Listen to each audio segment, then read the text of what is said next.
My sister handed my invitation back to me across the fitting room table, still sealed, and said it loud enough for the seamstress to hear.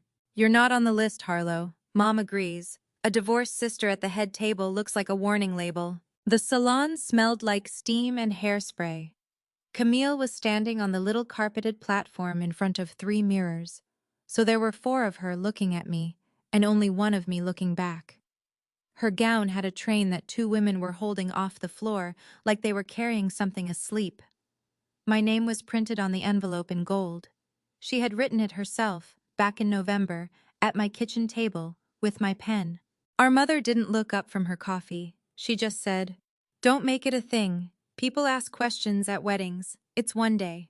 That was the second one. I counted them. I've always counted things. The third came 40 seconds later, when Camille turned back to the mirrors and said, over her shoulder, like she was ordering a side dish, "Ren can still come, obviously. We'll put her at the vendor table with the photographer's assistant. She'll like that. There's cake back there." My daughter was 9 years old and sitting 11 feet away on a bench by the window, where the seamstress had parked her after measuring her for the flower girl dress, with her sneakers not touching the floor. Her right hearing aid had been dead since April. She was reading our mouths in the mirror, which is a thing she does now and thinks nobody has noticed. And she smiled at me when my eyes went to her, because she thought her aunt had said something nice. I smiled back at her. That's the part I want you to understand before anything else. I smiled at my kid, and then I turned around and did not raise my voice, because I had already decided what the next 7 weeks were going to look like, and none of it was going to happen in this room. The woman at the end of the table with the clipboard was not from the bridal shop. She was Denise Kolb, the events coordinator for Whitfield Grange, and she was there because my sister had stacked the seating chart meeting on top of the fitting to save herself a Saturday. She had gone very still, the way people do when they are being paid to not have a face. "Denise," I said, "can I borrow your pen?" She gave it to me. I pulled the seating chart across the table, found table 1, and drew a single line through my own name. Then I drew a second line, through Ren Myatt, because my daughter was not going to eat cake at a table with the equipment. "Cut 2, I said. Camille laughed at the ceiling. "God, you're dramatic." Denise looked at the chart, then at me, and her voice dropped into the careful register people use when a form is about to be involved. "Ma'am, I can adjust the count, but any change to the guaranteed head count has to be cleared with the contract signer." She paused for exactly 1 beat, and when she finished the sentence she was not looking at my sister. "Which is you." "Then consider it cleared," I said. Nobody in that room moved for about 2 seconds. 2 seconds is not very long. It was long enough for my mother to set her coffee down, and for Camille to see her own face in 3 mirrors at once and not like any of them. Here is what my sister had forgotten, and what my mother had never bothered to learn. In November, when Camille's credit came back from the lender looking like a crime scene after the car got taken out of her driveway at 6 in the morning, someone had to put a name on the contract for Whitfield Grange. $27,400, with a deposit of $12,800 due by the 15th of January. The Grange doesn't care about feelings. It cares about a signature and a credit file that doesn't make the bank flinch. And the only one in our family that qualified belonged to the divorced sister, who looks like a warning label. I signed it, in blue ink, on a Sunday. "I'm Harlow Myatt. I'm 29, and I coordinate insurance benefits at a hearing clinic, which means I spend my working days on the phone with strangers, explaining why a child needs to be able to hear. Before I tell you what was in that payment file, and I'm going to tell you all of it, including the parts where I was not a good person, do me one favor and tell me in the comments where you're listening from. Then stay with me. The whole thing comes down to 11 days at the end of it." "Denise," I said, still very pleasant, "since I'm the signer, I'd like a copy of the full payment file, everything posted to the contract to date, plus the vendor addenda. Today, if you have it." She had it. Coordinators always have it. She said she would email the whole file inside the hour, and she did, from her car, while my mother was still telling a story about her hairdresser. I did not open it in the salon. I took Ren for a grilled cheese and she told me the tape measure was cold. I read the file that night at 11:40, at the kitchen table, with the same pen. The first 4 pages were what you'd expect.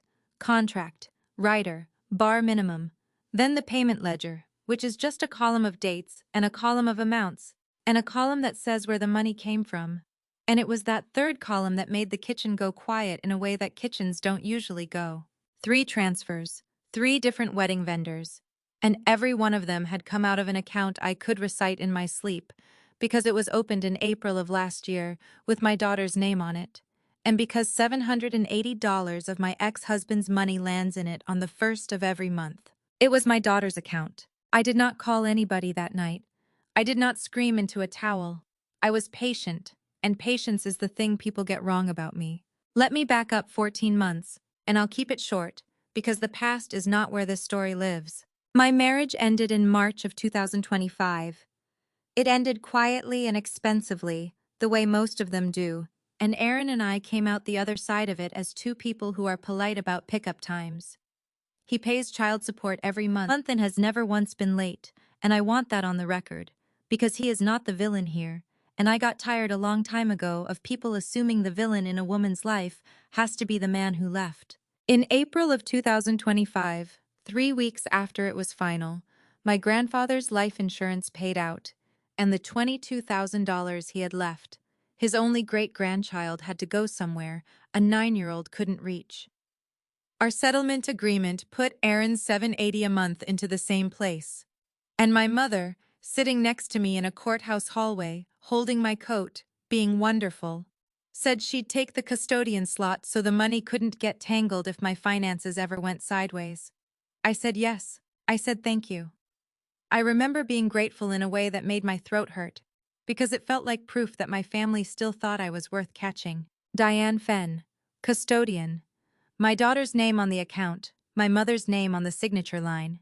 And in April of this year, when Ren's right hearing aid died in the middle of a spelling test and she came home holding it in a tissue like a bird, and I called my mother about pulling $23.40 out of the account for the replacement, my mother said, "It's in a hold period, honey. The disbursement takes a few weeks. Don't stress about it." And before you ask, because I ask myself at 2 in the morning, I did try the other doors. Aaron's plan covers 1 aid per ear every 3 years, and we had used the right one 14 months before. The clinic's loaner drawer had nothing in a pediatric size until fall. The manufacturer would do a payment plan with $900 down, and I did not have $900 that month because I had just paid the deductible on her workup.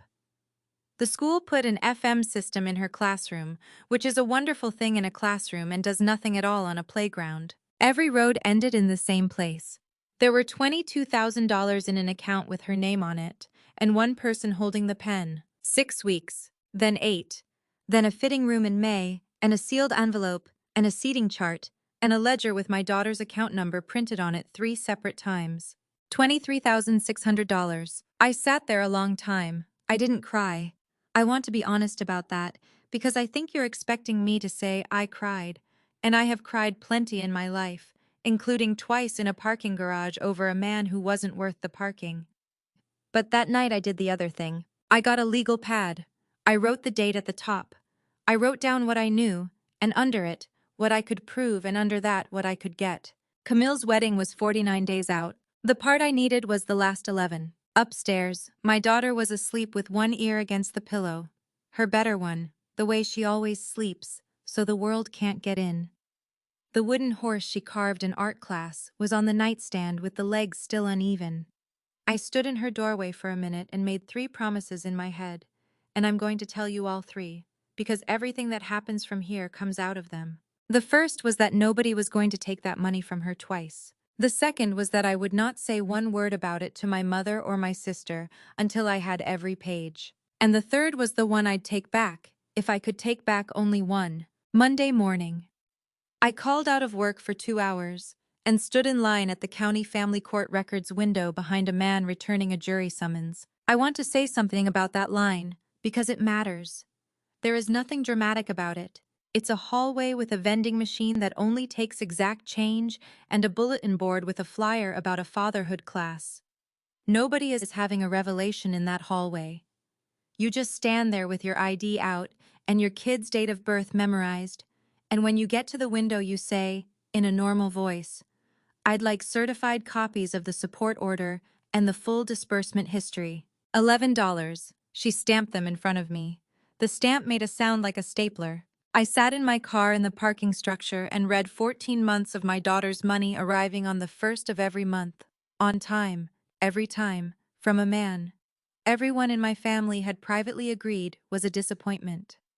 780, 780, 780, and out and out and out. The disbursement history shows deposits, not withdrawals. The state only tracks what it sends. But it told me the account number, and it told me the account was live, and it told me that on the 12th of January, 4 days before the first transfer to Whitfield Grange, my mother had called the disbursement unit to update the mailing address for statements.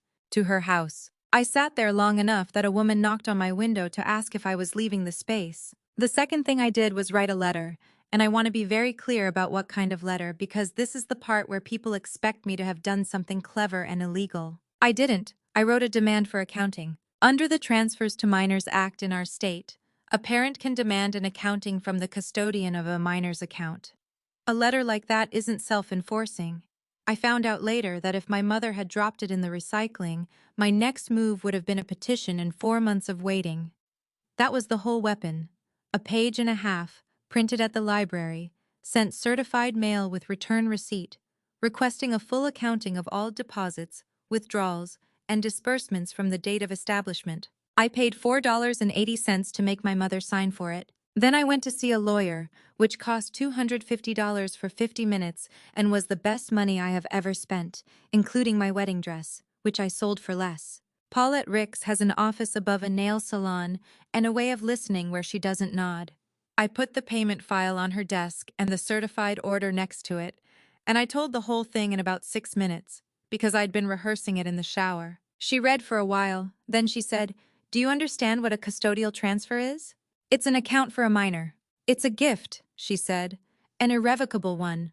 The moment that money lands in there, it belongs to your daughter, not to your mother who holds it, not to you. There is no such thing as borrowing it. There is no such thing as a family loan out of it. Every dollar spent has to be for the benefit of the child, and your mother has to be able to prove that in front of a judge, line by line." I said, "There's a hearing aid she hasn't had since April." Paulette wrote that down, underlined it twice. Then she asked me the question that turned this from a grief into a plan. "Who signed the venue contract?" I told her. She sat back and looked at me for a second too long, the way you look at a person who has been holding something heavy without complaining and doesn't know their arms are shaking. "Then we are in a much more interesting position than you think," she said.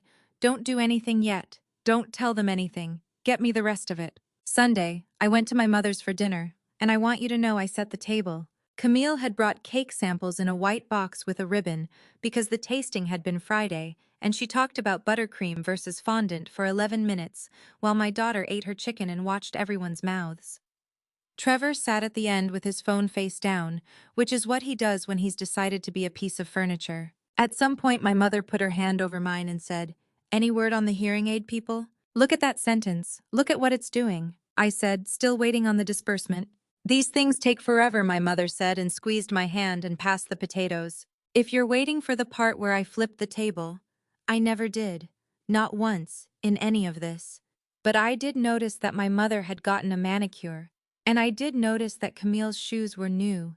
And I did notice that when Wren asked for the salt, nobody heard her the first time, and she didn't ask again. She never asks twice anymore. She's learned that asking twice makes people make a face. On the drive home, she fell asleep against the window with her better ear against the glass, and at a red light I looked at her in the mirror and thought a thought that I am not proud of and am not going to soften for you. I hoped it would hurt them. Not slowly. Not fairly. I wanted my sister to feel exactly what my kid feels in a loud room. The light changed. I drove the speed limit. Tuesday, my mother's accounting arrived, and my mother is not a criminal mastermind. She's a woman who has never once in her life believed a rule applied to her, which is a different and much more dangerous thing. She sent it, handwritten, 4 pages. 5 withdrawals, not 3. The 2 I had never seen weren't in the venue's file because they were never the venue's business. One had gone out through a business account and landed at the florist with a different descriptor, and the other wasn't a wedding vendor at all. 12,800, Whitfield Grange, January 16th. 9,600, the caterer, March 3rd. 4,100, March 28th, which my mother had labeled C. Nashville, and which I later learned was a bachelorette weekend with a rooftop cabana. 3,500 to the florist on April 22nd, routed through Kessler Bake Shop, which belongs to my Aunt Marlene, my mother's sister, who I have known my whole life as the woman who taught me how to crimp a pie crust. 1,200, lighting and sound, April 9th. 5 days after Wren's hearing aid died in the middle of a spelling test. The memo line on every single one, in my mother's handwriting, in her looping cursive that I used to try to copy when I was 8. Family expenses, $31,200. I read it twice, and then I did the thing that surprised me. I got up, and I got a plastic sleeve, and I put the 4 handwritten pages inside it, and I wrote the date I received it on a sticky note on the front, because Paulette had told me chain of custody is just a boring word for taking care of paper.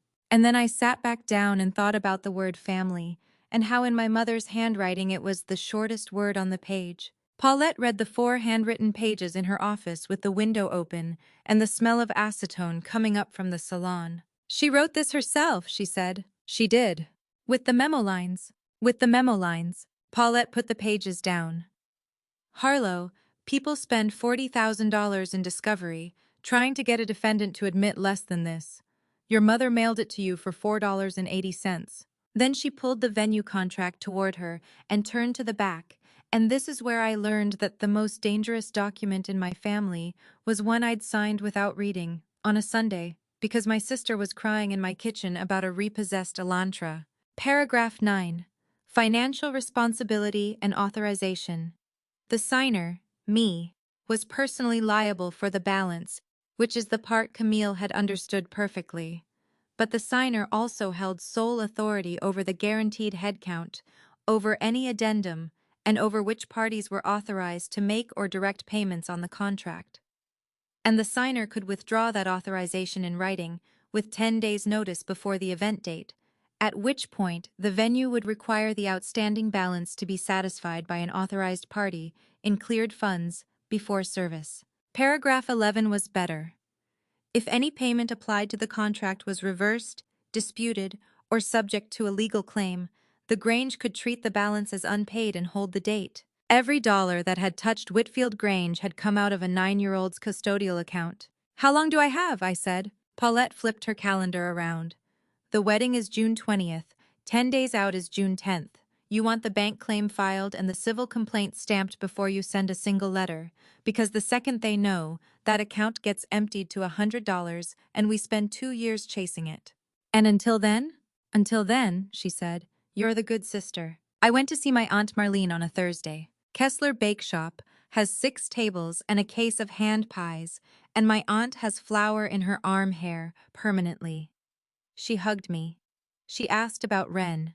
She gave me a lemon one on the house, and I sat at the little table by the window and ate about a third of it while she talked about her knees. And then I said, in the most ordinary voice I own, Aunt Marlene, when Camille ran the flour money through the shop account, did she say why she couldn't just pay them straight?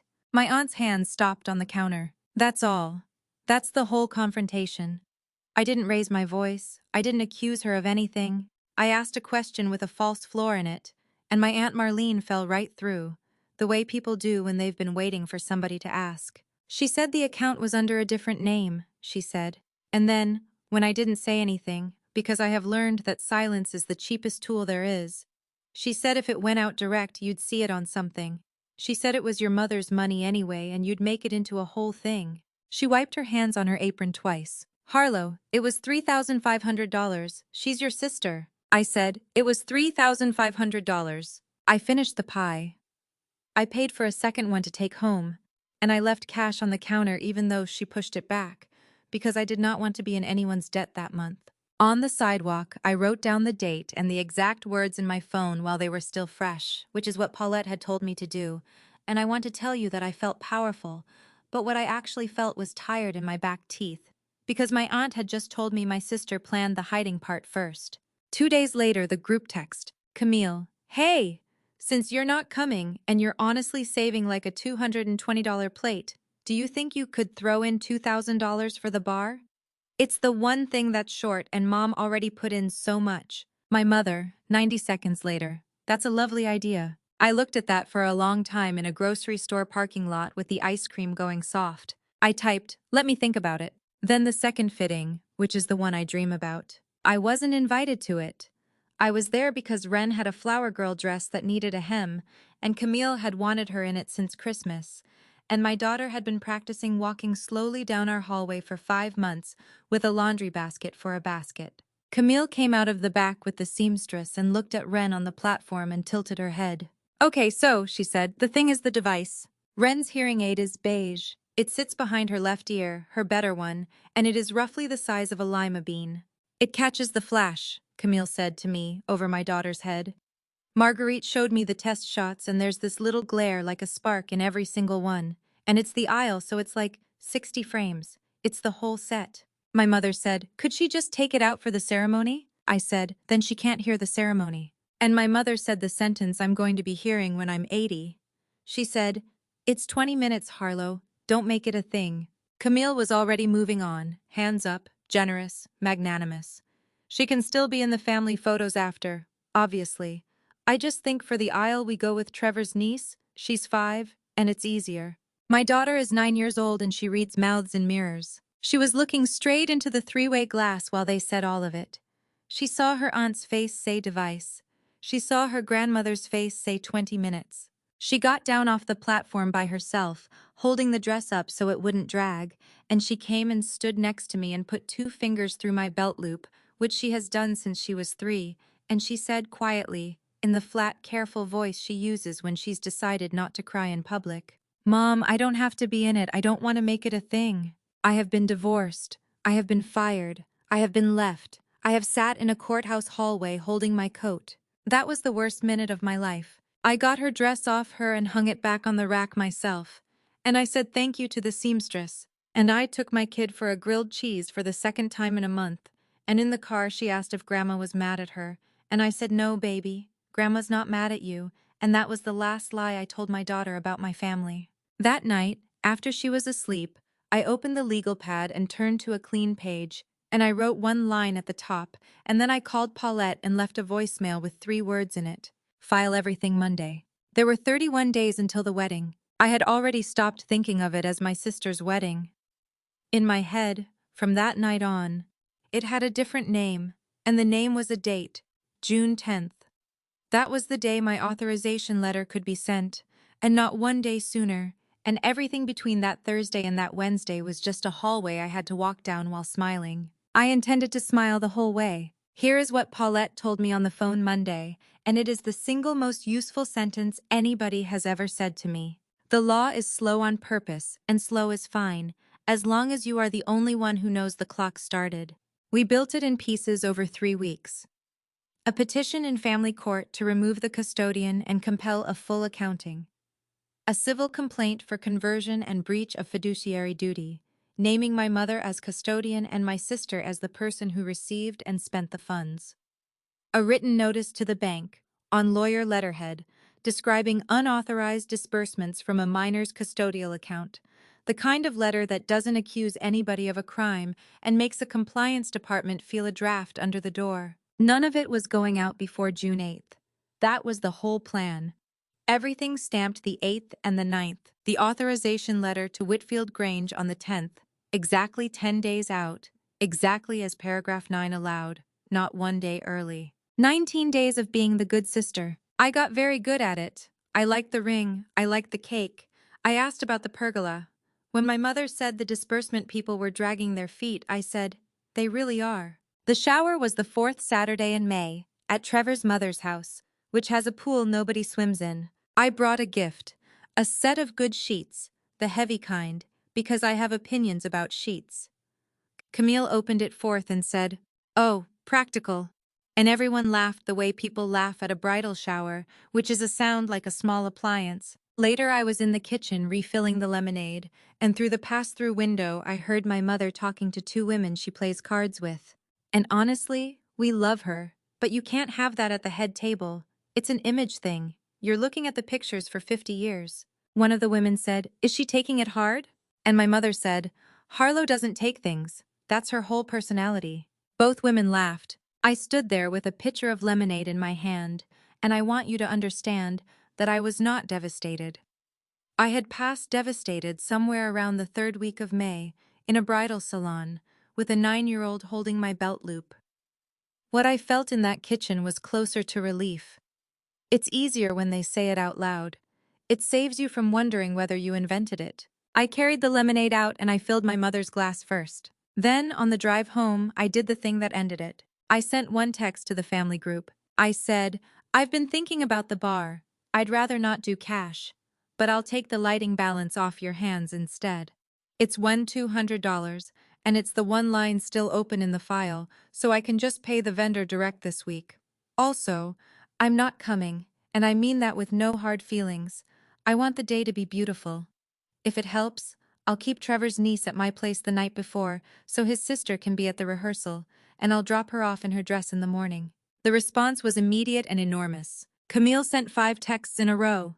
"Thank you. I mean it. Seriously. This is so mature of you. I knew you'd get there." My mother sent a heart. Trevor, who had not spoken to me directly in 9 weeks, sent legend. And Camille sent one more, at 11:40 that night, which I will still have when I am old. "Honestly, it's better this way. You'd have been standing in every shot looking like a cautionary tale. Love you." I paid the lighting invoice on Tuesday morning with my own debit card, from my own account, and I asked the vendor for a paid receipt with my name on it, and I put it in the sleeve. Because that's the thing about paying for something yourself. It's a receipt with your name on it. And then I waited, and my sister did what I had spent 30 days betting she would do. She spent more. On the 29th of May, a vintage car company was added to the contract as a day of vendor, a white convertible with a driver, for photos on the front lawn, $1,900, paid in full. I know the exact amount because I am the contract signer, and back in that fitting room in May I had asked Denise Kolb to copy me on all contract documents going forward, which she had done ever since, dutifully, in an end-of-week email with a subject line that said, "Whitfield Grange, Fen Nash, updated file." It came in while I was folding laundry. I sat down on the edge of the bed with the phone in my hand and read the line 4 times. Payment source, same account. The last 4 digits I could recite in my sleep. $1,900 out of my daughter's custodial account. 21 days after my mother signed for a certified letter demanding a full accounting of that exact account. Not before the letter, after it. I want to explain what that means, because it's the hinge of this entire story. Everything before the demand letter, a decent lawyer could dress up as confusion. A mother who thought family money was family money. A woman who didn't understand the paperwork. Juries forgive that. Judges forgive that. Everything after the letter is a person who was told, in writing, that they were being watched, and who reached into the account anyway, to rent a white convertible. I put the phone down on the comforter. Downstairs, Ren was practicing her spelling words out loud, the way she does now, because saying them helps her keep them. Necessary. Separate. Different. I did not go down and hug her and cry into her hair. I want to be honest with you about the shape of that night. I went to the closet and got the plastic sleeve and slid the vendor addendum in behind the receipt with my name on it, and I wrote the date on a sticky note. And then I stood in the hallway for a second with my hand flat on the wall. 12 days. There were 12 days until June 10th, and my sister thought she had bought my silence for the price of a lighting invoice. And my mother thought I don't take things, and both of them were about to find out what I do instead. The first week of June was the loudest week of my sister's life and the quietest of mine. She called me 4 times, which was 3 more than she had called me in the previous year. Not to talk, to assign. Could I pick up the escort cards from the printer, since it's on my side of town? Could I return the extra chargers to the rental place? Could I be at the house at 7 on the Friday to let the tent guys in, since Mom would be at the salon? And then, on the Monday, the one I could not have written better if I'd tried. Also, can you just call the Grange and confirm the final count? They keep emailing me and it's honestly so annoying, and your name's on everything anyway, so it's easier if it comes from you. I said sure. I did not call the Grange. So the Grange called them. And before a venue calls a bride about a head count, it opens the file to see who is actually allowed to answer, which is how a woman in an office 30 miles away spent a Tuesday afternoon reading a contract with my name on the last page. Meanwhile, my mother had entered a phase I can only describe as management. She sent me a long text on the Tuesday about how she hoped I understood that nobody was excluding anybody, that the head table was a photography decision, and that when I have my own second wedding someday, her words, I'll understand that a bride gets to make choices. Then, 3 lines down, without a paragraph break. Also, the hearing aid place called about the appointment. I told them we'd reschedule for July. She had canceled my daughter's audiology appointment. Not out of malice. That's what I want you to sit with. She canceled it because the appointment would have required a payment from an account that could not survive a payment. And rather than say that, she moved my kid to July and told me like it was a favor. I texted back, thanks for handling it. I have never worked harder at 4 words in my life. On the 4th of June, my sister tried to take the contract away from me, and I want you to know that I found out about it because the venue told me, which is the entire joke. Denise's Sunday email came on a Thursday instead, and it had an attachment I hadn't seen before, a signer substitution request. Camille had called the Grange directly and asked them to move the agreement into my mother's name. Same date, same room, same everything, just a different name on the line, because the name on the line had started asking for copies of things. The Grange sent it to me. Of course they did. I was the signer. To substitute a signer, they need 2 things. A written release from the original signer, which is me, and an approved credit application from the incoming party, which was my mother. The Grange wrote back 1 line.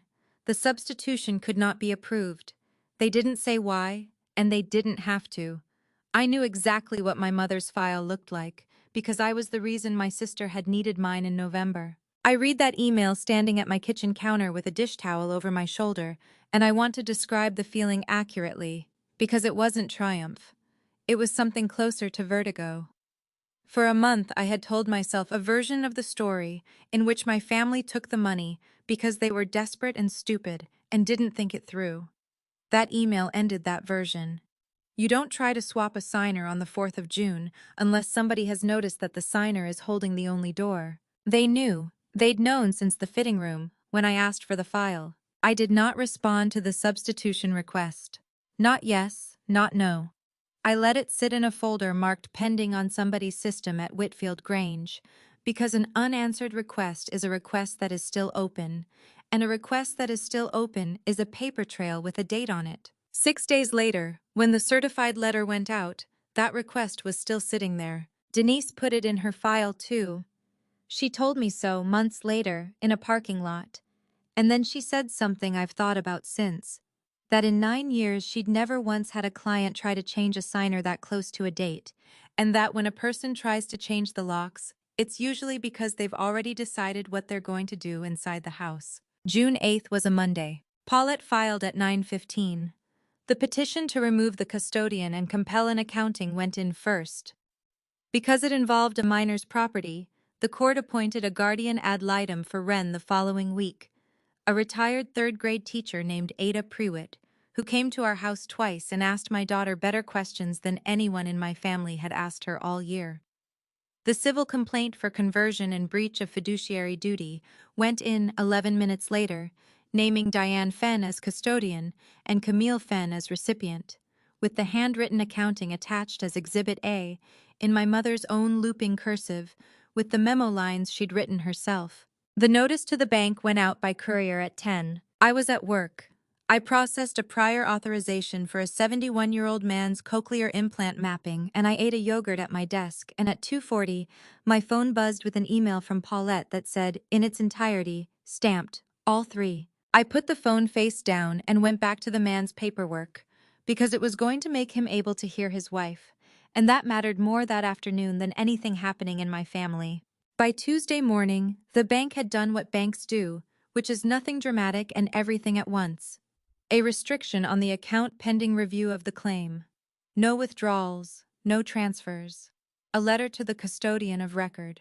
At 11:50. On Tuesday, my mother stood at a caterer's counter in a linen jacket to make the final balance payment of $4,800, and the card came back declined, and she made them run it twice. I know it was 11:50 because she called me at 11:53. There's something wrong with the account, she said, not hello. Which account? A pause. You could hear her deciding. There's a hold on the account. They're saying there's some kind of claim. I said, that sounds serious. Did they say who filed it? And my mother, who has never once believed a rule applied to her, said, it's got to be a mistake. I'll go in tomorrow. Don't say anything to Camille. She's got the rehearsal dinner menu today. I said, I won't say a word to Camille. That was true. That was the truest sentence I said all spring. I hung up and sat in my car in the clinic parking lot with the engine off, and I let myself have exactly 1 minute, 60 seconds. I set the timer. I didn't celebrate. I don't know how to explain what I did instead, except that I thought about a 9-year-old holding her dress up so it wouldn't drag on the floor as she walked away from a platform, and I thought, that's one. Then the timer went off and I went back inside and answered the phone the way I always do. Benefits, this is Harlow. June 10th was a Wednesday. The letter went out certified at 8:05 in the morning, and I want to read you the useful part of it, because there's no swearing in it, and no feelings in it, and it did more damage than anything I have ever said out loud. Pursuant to paragraph 9 of the facility agreement, dated November 9th, 2025, the undersigned signer hereby withdraws authorization for all parties other than the undersigned to make or direct payments, execute addenda, or modify the guaranteed headcount under this agreement, effective immediately. Please further be advised, pursuant to paragraph 11, that funds previously applied to this agreement are the subject of a filed civil claim and a pending family court petition, copies enclosed. Denise Kolb called me at 10:20. She did not sound like a woman with a clipboard anymore. She sounded like a woman who had just spent an hour on the phone with a venue's general manager and their regional counsel. Ms. Myatt, she said, I have to ask you something, and I need you to know I'm asking it as a professional obligation. Ask. The money that paid the deposit on this contract, did it belong to your daughter? Yes. There was a silence on that phone call about 4 seconds long. Okay, Denise said. Okay, the Grange is holding the date. That's not me, that's their counsel. With a disputed payment and a claim on file, they won't release the room. They'll require the full balance in cleared funds from an authorized party before they'll serve anything, and right now the only authorized party is you. I'm aware. They're going to call the bride. I know. Ms. Myatt. Her voice changed. For what it's worth, in the fitting room, when you crossed your own name off that chart. Yes? I've been doing this 9 years, Denise said. I knew you hadn't just crossed off a name. My sister called me 19 times between 10:40 and 1:15. I let all of them go. Not out of cruelty, out of arithmetic. Paulette had told me that every unanswered call is a voicemail, and every voicemail is a document, and I wanted my sister to have all the room in the world to describe herself. She used it. By noon the letters had started, and this is the part Paulette had built the whole calendar around. A claim like that doesn't unwind 5 months of spending. The transfer rules only reach back 60 days, which is exactly why she picked the 10th of June and not the 1st of July. 2 of the 5 were still inside the window. The florist lost $3,500 out of her operating account on a Wednesday in June, which for a woman with 1 van and 2 employees is a very bad Wednesday. The vintage car company lost $1,900. The 3 older ones were out of reach, so the Grange did the other thing available to it and invoked paragraph 11. A payment under legal claim is a payment not made. They held the date and put the deposit back on the ledger as owing, and the caterer, who was still carrying a $4,800 balance and had just watched a card decline, made the call any business would make and put the whole booking on hold pending payment. Every one of them had the same first question, and it wasn't for me. Who paid this originally? By 2 o'clock, 4 separate vendors knew that my sister's wedding had been paid for out of a child's custodial account, because that is the sentence a bank compliance letter uses and there is no gentle version of it. And my Aunt Marlene, who had let $3,500 run through Kessler Bake Shop because her niece asked her to and she didn't want a whole thing, got a notice that her business account was under review, and her card processor put a 90-day hold on her deposits, which for a shop with 6 tables means she spent that summer paying her flour supplier out of a personal savings account she'd been keeping for a new oven. I did not do that to my aunt. I want to be precise because I've thought about it a lot. My aunt did it when she agreed to be a pipe. But I knew it would happen when the claim went in, and I filed anyway, and I have made my peace with the fact that those two things sit next to each other and don't cancel out. At 1:15 I answered. Camille was not crying. She was past crying and into the register where her voice gets very flat and very fast, and she said, "Undo it." I said, "I can't undo a bank's compliance review, Camille. You did this. You filed something. Mom's account is frozen. The caterer just— Harlow, my wedding is in 10 days. And I said the two sentences I had been saving since a bridal salon in May. You spent my daughter's hearing on a white convertible. 10 days is more warning than she got. Then I hung up, and I turned my phone face down on the counter, and I made macaroni, because it was Wednesday and Wednesday is macaroni. She came to my house that night. She stood on my porch at 9:40 in a hoodie with her hair still in the roller set from the trial run, and she did not apologize once, which even now I find almost impressive as a feat of engineering. She said the claim would ruin Mom. She said the vendors were talking. She said Trevor's mother had asked a question at dinner that she couldn't answer. She said, "You've always been jealous." And she said, "This is because your marriage failed." And she said, "You're going to look insane to everyone, and I'm the one who has to live in this town." I stood in the doorway with my hand on the frame. Ren was asleep upstairs. I did not let my sister pass the threshold, and that is the only physical thing I did to her in this entire story. "You need to go home," I said. At 11:15 from her car she sent the text. Okay. Look, drop the claim tomorrow and I will pay back the whole 31 after the honeymoon. We're getting like 8-10K in checks, and Trevor's parents are giving us a chunk. Mom can do the rest over the summer. Nobody has to know. Please, I'm begging you. 31. Not $31,200. 31. Like a jersey number. Like a joke between us. She had just put in writing that she knew exactly how much she had taken, that she knew it had to be paid back, and that she wanted a legal claim dropped in exchange for a promise of money. I forwarded it to Paulette without a message, because Paulette does not need a message. She wrote back in 4 minutes. It was 11:19 at night. Screenshot with the timestamps. Do not reply. Do not reply if she sends 9 more. She sent 6 more. I didn't reply to any of them, and I slept better than I had since May, which I am aware is not a nice thing to admit, and I'm going to keep it in anyway, because I promised you the whole shape of it and not the flattering outline. The process server found my mother at 8:15 the next morning, in her robe, on her front step, with the recycling bin in one hand. She called me 11 minutes later.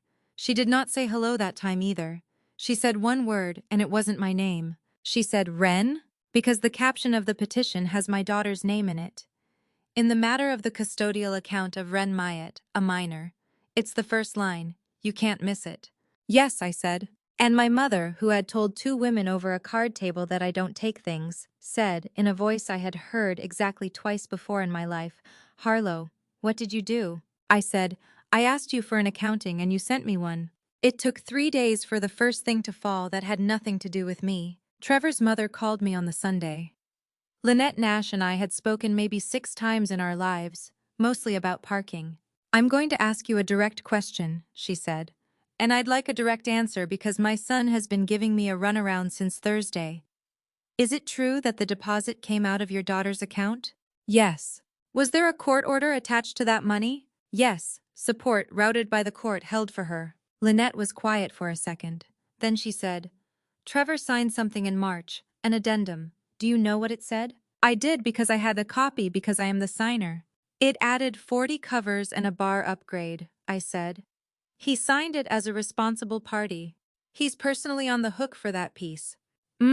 She said, in the way women of a certain age say when they are doing arithmetic about their son. Then she said the thing that ended the wedding as an event and started it as a story people in that town still tell. "We're not paying for any of it. And we're not standing up in a room that was bought that way. I have 4 grandchildren, Ms. Myatt. I'd like to be able to look at all of them." By Tuesday, 2 bridesmaids were out. By Wednesday, the caterer had formally canceled and kept a non-refundable fee, because when a booking is placed on hold 10 days out with a disputed payment, that is what the contract says happens, and the contract had been signed by a woman who never reads paragraph 9. Camille got married on June 20th. She got married in Lynette Nash's backyard, next to the pool nobody swims in in front of 14 people, with a friend's Bluetooth speaker on a patio table and a cake from a grocery store, because my Aunt Marlene's shop was in the middle of a 90-day processing hold and could not have made one even if anybody had asked her to. Trevor's niece stayed at my house the night before anyway. Nobody called to cancel it because by then nobody in that family was making phone calls they didn't have to make. She is 5. She slept in Ren's room, and in the morning my daughter did her hair, and I drove a small girl in a small dress to a backyard I was not welcome in and handed her to her mother at the gate and drove home. I know the rest of the details because my cousin Bree sent me a video I didn't ask for, and because my mother sent me 8 photos with no caption, which I understood to be an accusation. I didn't watch the video the first night. I watched it the second night, after Ren was asleep, sitting on the kitchen floor with my back against the dishwasher. It's 40 seconds long. My sister looks beautiful, because she is beautiful, and she is laughing, and someone off camera says something and she turns and says, loud, over the speaker, because her mother turned it into a legal thing, so. And the camera swings, and you can hear about 9 people laugh. She was talking about my daughter. She was answering the question of why the flower girl wasn't there. She had been cut in a fitting room in May, before there was any legal thing at all, because a beige lima bean caught the light in 60 frames. And now, at her own wedding, my sister had turned my kid into the punchline that explained her lawn. Here's what I want to tell you about that moment, and then we'll move on, because self-pity is the one thing I have never been able to afford. I did not cry on the kitchen floor. I got up, and I got the plastic sleeve, and I put the video in a folder with the date on it. And then I went upstairs and stood in my daughter's doorway, and Ren was awake and she said, "Was it pretty?" I said it was small. She thought about that. Then she said, "Good." 9 years old. There was one more piece of paper that summer, and it is my favorite one. In the second week of July, my sister called Whitfield Grange to demand the deposit back. I know exactly what she asked for, and exactly what she was told, because they copied me, because I was still the signer and would remain the signer until the agreement closed out. $12,800 had gone in. The Grange kept the non-refundable portion and the day of staffing they'd already scheduled, which was most of it, and there was $4,160 left on the ledger. Refundable, their contracts manager wrote, solely to the signer of record, by original payment method, or by direction of the signer, not to the bride, not to the woman whose retirement account had written a check to cover her tracks, to me. Camille called me 11 times that day. I let them go, and then I did the only thing there was to do, which took 9 minutes and 1 phone call. I directed the refund into my daughter's account. $4,160, back where it started, out of a room my sister had bought with it, and then never got to stand in. It cleared on a Tuesday. I have the confirmation printed and in the sleeve with everything else, and on the sticky note on the front I wrote the date, and under the date I wrote one word for myself, which I will admit to you and never to my family. Returned. My mother left a voicemail that night saying that taking that refund was theft, that I had stolen from my own sister, and that she hoped I could look at myself.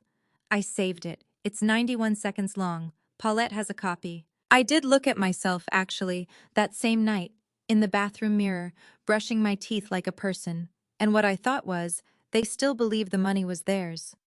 Not that they'd borrowed it. Not that they'd made a mistake. 7 weeks into a lawsuit with a child's name in the caption, my mother still believed a refund from a wedding was hers by right, and that a 9-year-old was a line item somebody else was being dramatic about. That was when I stopped waiting for the phone call where they get it. There isn't one. That's the part nobody tells you.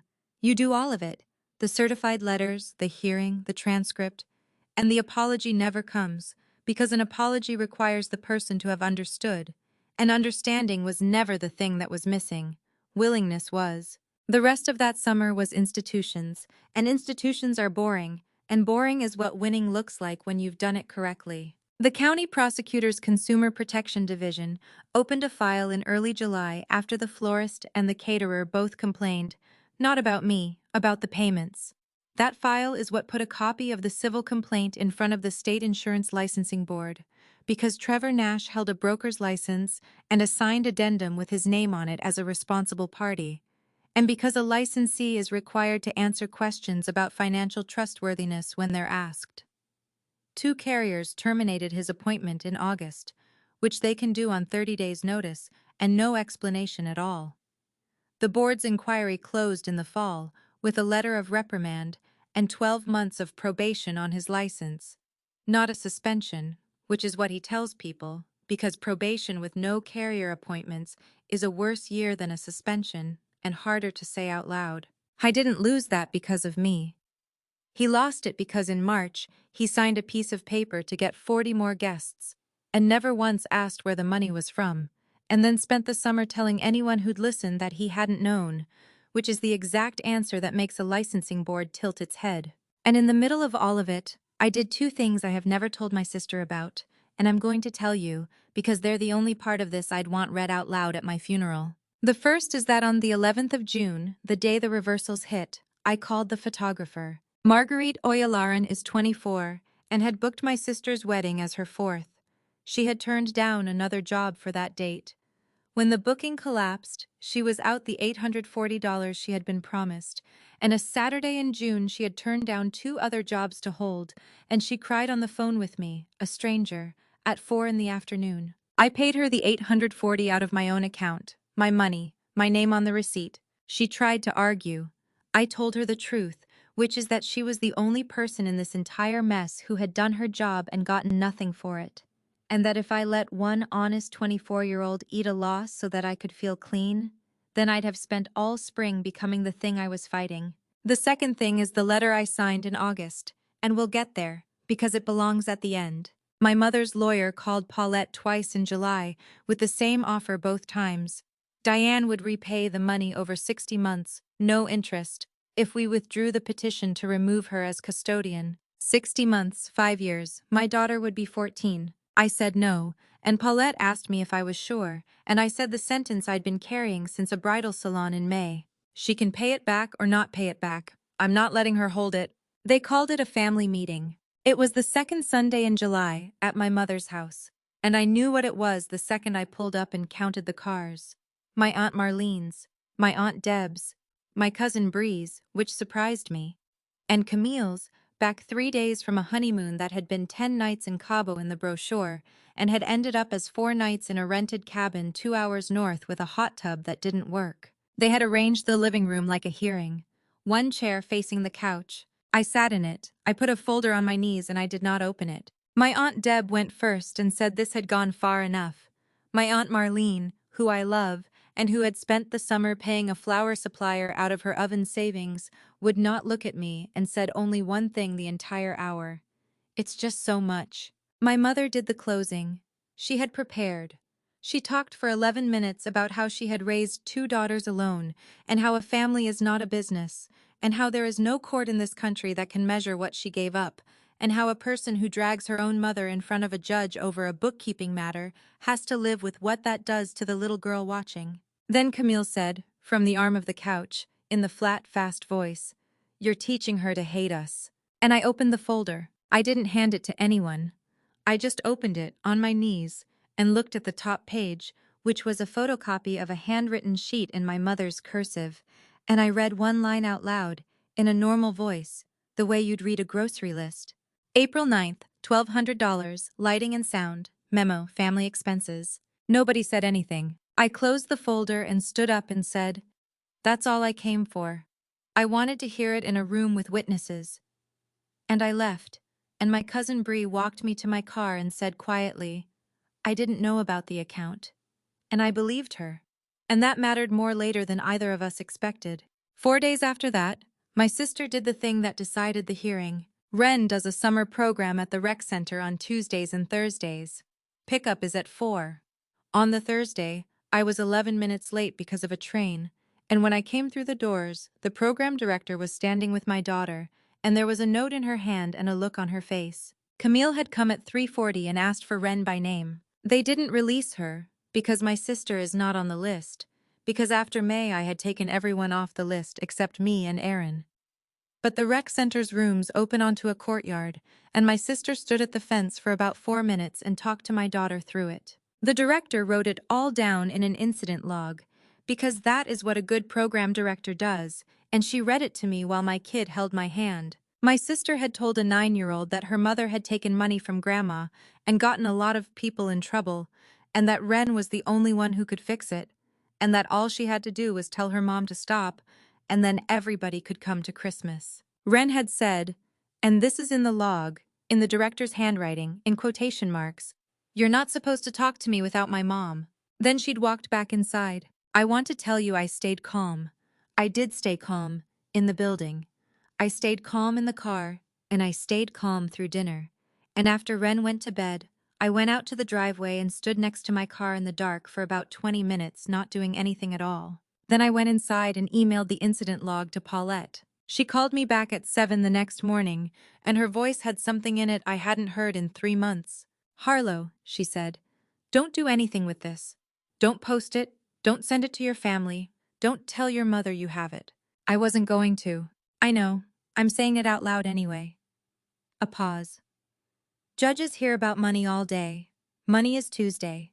A grown woman standing at a fence talking to a 9-year-old about a lawsuit is not Tuesday. The hearing was set for the 30th of July, at 9 in the morning, in a courtroom on the 3rd floor with terrible air conditioning. My mother had, by then, been through 3 lawyers, because she kept firing the ones who told her the truth. Camille had been served as a respondent in both matters back in June. Paulette had named her in the family court petition the same morning she named her in the civil complaint, and she came in a blazer and sat at the far end of the second table with the posture of someone who has decided to be dignified about it. And 2 nights before, at the kitchen table, my daughter asked me what a hearing was. I told her the truth, in the smallest words I had.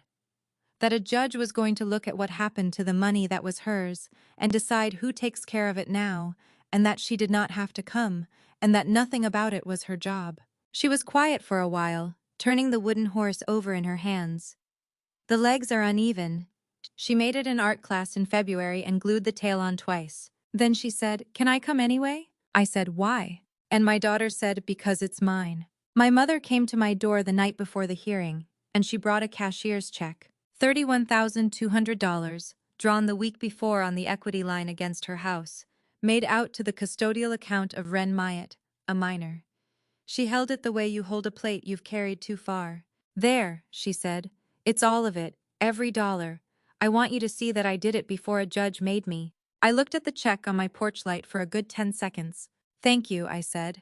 "I'll take it to the bank in the morning." Her shoulders came down 2 inches. "So you'll call the lawyer tonight?" "No, Harlow." The plate started to shake. "I just gave you everything I have." "You gave her everything you took," I said. "That's not the same as giving me anything." And there it was. The mask came off my mother's face on my own front step in the porch light, and what was underneath was not a monster, which would have been easier. It was a woman who was genuinely, sincerely offended. "You were always the difficult one," she said. "Camille needed things. You just sat there and did your homework and made me feel like a bad mother for not noticing you. And now you've made a court case out of a family arrangement. And you have humiliated me in front of everyone I know, and for what? For a hearing aid?" I want you to hear that sentence the way I heard it, standing in the doorway of a house I pay for by myself, with my daughter asleep upstairs with her good ear against the pillow. "For a hearing aid." I said, "The check goes in tomorrow. The petition goes ahead. You can be at the hearing or you cannot be." She said, "You'll regret this when I'm gone." I said, "Probably. Good night, Mom." And I closed my own door, and I locked it. And I stood in the hallway with a cashier's check in my hand for $31,200, and the first thought I had, the actual first one before any noble one, was, she had it the whole time. She had it in an account the whole time. Since April, since the spelling test, since the tissue. Every week my daughter sat in the front row reading her teacher's mouth. My mother could have written that check in 11 seconds and chose not to, because writing it would have meant admitting where the other money went. I sat down on the stairs. I did not sleep much. At 6, the next morning I was up, and Ren came down at 7 in the blue dress she picked herself with a cardigan because I'd told her the courtroom would be cold, and she had the wooden horse in her cardigan pocket with the legs sticking out. In the car she was quiet for a long time, then she said, "Is Grandma going to be there?" "Yes." "Is Aunt Camille?" "Probably." She nodded slowly and looked out the window, and then she reached up, and I watched her in the rearview mirror take her left hearing aid out. her better ear, and since April the only age she had left that worked, and put it in the little zip pocket of her cardigan. Ren, I know. Baby, you won't be able to hear it. And my daughter, who is 9, who was cut from an aisle because a lima bean caught the light, looked at me in the mirror and said, "That's okay. I don't need to hear it. I just need to be in it." I didn't understand what she meant. I want that on the record, because I have replayed that morning maybe 400 times since, and the truth is that I thought she was nervous, and I thought she was being a kid, and I put my blinker on, and made the turn onto 3rd, and let it go. The courtroom on the 3rd floor holds about 40 people and had 9 in it. My mother sat at the far table with lawyer number 3, a tired man with a good tie. Camille sat at the far end of the 2nd table in her blazer with her hands folded.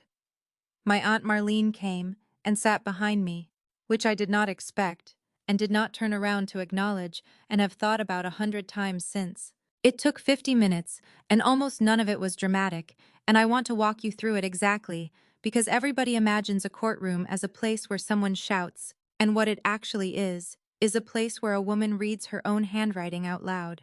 Paulette put the accounting in front of my mother and asked her to identify it. She did. Paulette asked her to read the memo line on the entry dated April 9th. My mother said, "Family expenses." Paulette asked what the $1,200 purchased. My mother said lighting and sound for a wedding reception. Paulette asked whose wedding. My mother said her younger daughter's. Paulette asked how lighting and sound at her younger daughter's wedding was for the benefit of Ren Myatt, a minor, whose account it came from. And my mother said, and I am quoting, because I ordered the transcript, because Paulette told me to order the transcript. "She's part of this family. Family things are for everybody." The judge, who had not said a word for 11 minutes, took her glasses off at that. Then Paulette put up the certified mail receipt with my mother's signature, dated the 8th of May, and then the addendum from the 29th of May. $1,900, a vintage convertible. "Mrs. Fenn," the judge said, "did you understand on the 29th of May that the account was the subject of a written demand for accounting?" My mother said, "It was already promised to the vendor." That is the entire case. That sentence is the whole thing. There was more. There was the text message with the number 31 in it, which Camille had to sit 8 feet from the bench and listen to be read into the record by a stranger, and there was the incident log from the rec center, which the judge read twice and then set down very carefully, the way you set down something you don't want to touch again. But it was already promised to the vendor is what my mother will be remembered for in that room. We were nearly finished when my daughter stood up. I put my hand on her arm. She said out loud, in the too flat, too careful voice, "I want to say something. I want to be clear that I had not prepared her. I had not coached her. I had not asked her. I had told her twice in the car that none of this was her job." I said, "Ren, sit down, honey." And the judge looked past me at Ada Pruitt. And Ada Pruitt gave a small nod, and the judge said, "It's all right, Ms. Myatt. She has a guardian ad litem and I'd like to hear her." She asked my daughter to come up to the front, not to the witness stand, just to the side of the bench, and she came down off the bench herself, which I did not know judges did. Ren said, "The money that's coming back, can it go to the store people first?" The judge said, "The vendors?" "The flower lady lost hers," Ren said, "and the cake shop got in trouble, and that's my great aunt. And the picture lady already got paid, but my mom paid her out of her own money, so she should get that back." She had counted them on her fingers. She had made a list at some point by herself, in her room. "It's my money, so I get to say, right?" The judge said, "It is your money, and because it's yours, I can't spend it on anybody else's losses, not even to be kind. That's the whole reason it's protected." She let that sit for a second. "But $5,400 came back into your account last month from 2 businesses that never got to do the work. That part was never yours. I can send that back where it belongs. And I'm going to put your grandmother's interest and costs toward the photographer your mother paid. Is that what you're asking me?" Ren thought about it the way she thinks about spelling words. "Yes," she said, "them first." And then my daughter turned around, in front of 9 people, and looked at my sister at the end of the 2nd table, and said the thing I will hear in my head on the last day of my life. "Aunt Camille, I still saved you a seat. I just don't hold it for you anymore." Camille made a sound. I'm not going to describe it. And the judge said gently, "Ren, can I ask you something? You've been holding your ear all morning." My daughter reached into the little zip pocket of her cardigan and took out the hearing aid and held it up in her fist so everyone could see it. I took it out on purpose, she said. At the dress place, they talked about me in the mirror. They didn't look at me, they looked at the mirror. So today, if somebody wanted to say something about me, they'd have to turn around and look at my face so I could read it. The room did not make a sound. Nobody did, Ren said. Aunt Camille didn't look at me once. That's when I cried. Not in the fitting room, not on the kitchen floor, not on the stairs with a cashier's check in my hand. In a cold courtroom on the third floor, at 9:52 in the morning, with my hand over my mouth, while a 9-year-old put her hearing aid back in her ear because the part she needed to see was over. The ruling took 4 minutes. Diane Fenn was removed as custodian, effective immediately, and a successor custodian appointed. Judgment entered against her for the principal. Satisfied by the cashier's check, less the $5,400 already recovered, which the court directed back out to the florist and the car company that week. Then statutory interest and my attorney's fees, which she did not have, and which came out of her pay by order. $311 a month from a woman who works the desk at a dental group, until it's done, which will be a while. The first 4 months of it went to a 24-year-old photographer, and I have never told her where that money came from. The court entered an order that Camille Fenn have no contact with the minor outside of supervised family therapy, and referred the rec center incident to the record. And at the end, the judge looked over the top of her glasses at my daughter and said, "Miss Myatt, thank you for your statement. The record will reflect that you were here." Ren said, "Thank you." Then she looked up at me and said, "Are you okay?" And that right there is the moment. Not the ruling, not the garnishment. My kid, 9 years old, in a blue dress, checking on me, in a room where for the first time in a year and a half, somebody had written my name down and meant it. I said, "I'm okay, baby." In the hallway, my mother walked past us to the elevator with lawyer number 3 and did not stop. My Aunt Marlene did stop. She said, "The pie's on me for life," and started crying, and I hugged her, and I'm not going to pretend that fixed anything, but she got her processing back in September, and she still crimps a crust better than anyone alive. And 2 weeks later, in August, I signed the second thing I never told my sister about. Paulette had drafted a proposed order that would have barred my mother from unsupervised contact with Ren entirely, on the strength of the fence incident and the cancelled audiology appointment. It would have gone through. That is the sentence I am allowed to write, and I'm writing it once. I asked her to change it to supervised contact, with a review at 12 months. She asked me why. I said, "Because my daughter's going to be 40 someday, and I don't want her to find out I'm the one who made the door impossible to open." And that's the third promise. I said I'd tell you all 3, standing in her doorway in May, after the first 2, that nobody would take that money from her twice, and that I wouldn't say a word until I had every page. I promised my daughter that I would make them feel exactly what she felt. Not the money. The other thing, the being talked about in a mirror. I meant it the way you mean things at midnight, and I spent 11 weeks earning the position to do it. And on the day I finally had it, it was a form with a checkbox on it, and a 9-year-old asleep upstairs who had asked me in a car whether Grandma was mad at her. So I checked the other box. That's the one I'd take back, if I could take back only one. Not the letters, not the filings, not a minute of it. Just the promise. I'd like to have never made it. Not forgiveness. I don't have that in me, and I've stopped auditioning for it. Just a door with a lock on my side of it. We went to the audiologist on the 5th of August at 10 in the morning. $2,340 out of the account. Approved by the successor custodian in about 9 seconds, which is roughly how long it should have taken in April. I have worked in that world for 6 years. I have processed hundreds of those authorizations. I have never once been on the other side of the glass, and I want to tell you that being on the other side of the glass is a completely different job. They did the fitting in a little booth. Ren sat very straight in the chair with her hands flat on her knees.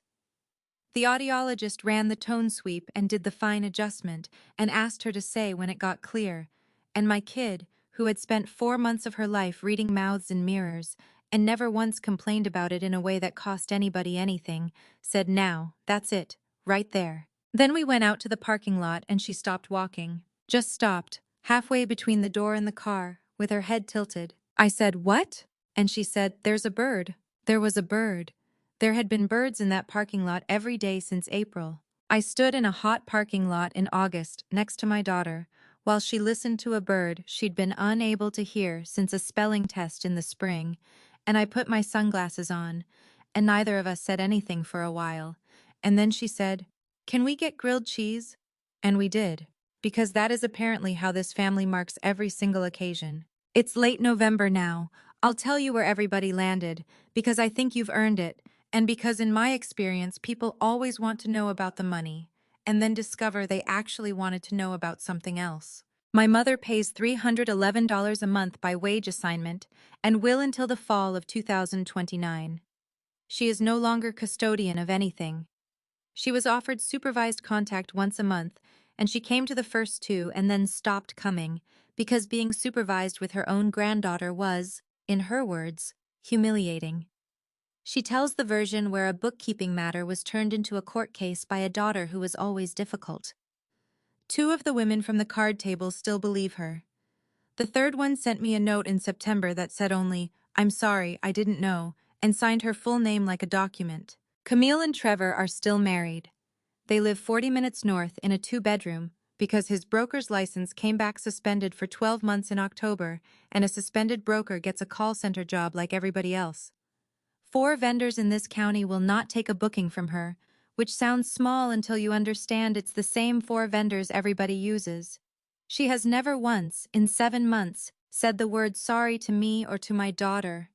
She has said the word ruined about 40 times, mostly to other people, mostly at volume.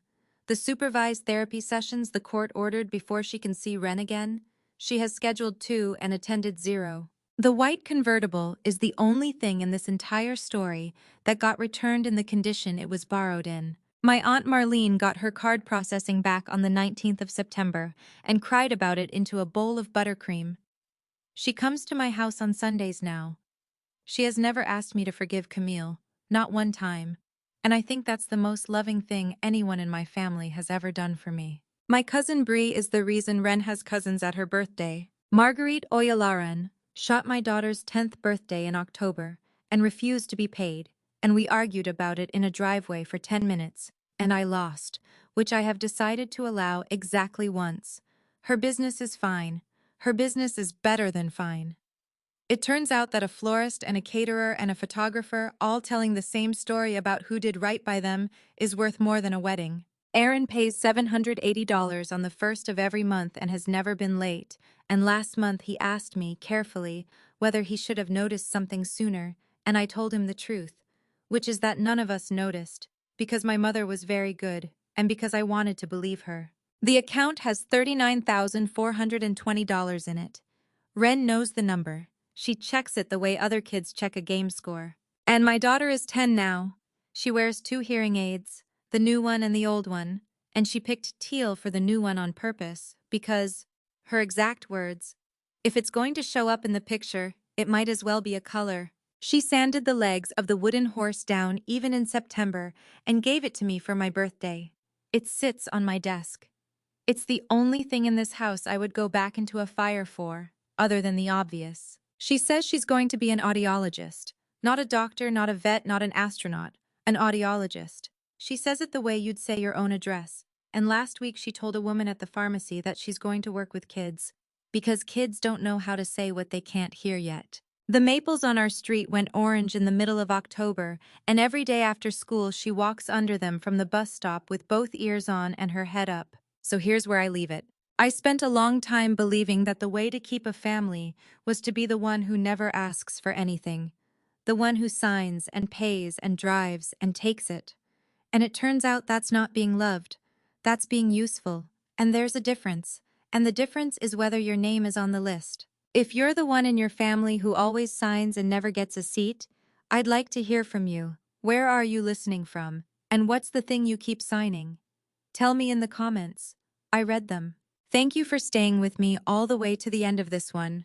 If it landed anywhere near home for you, subscribe, and I'll see you in the next story.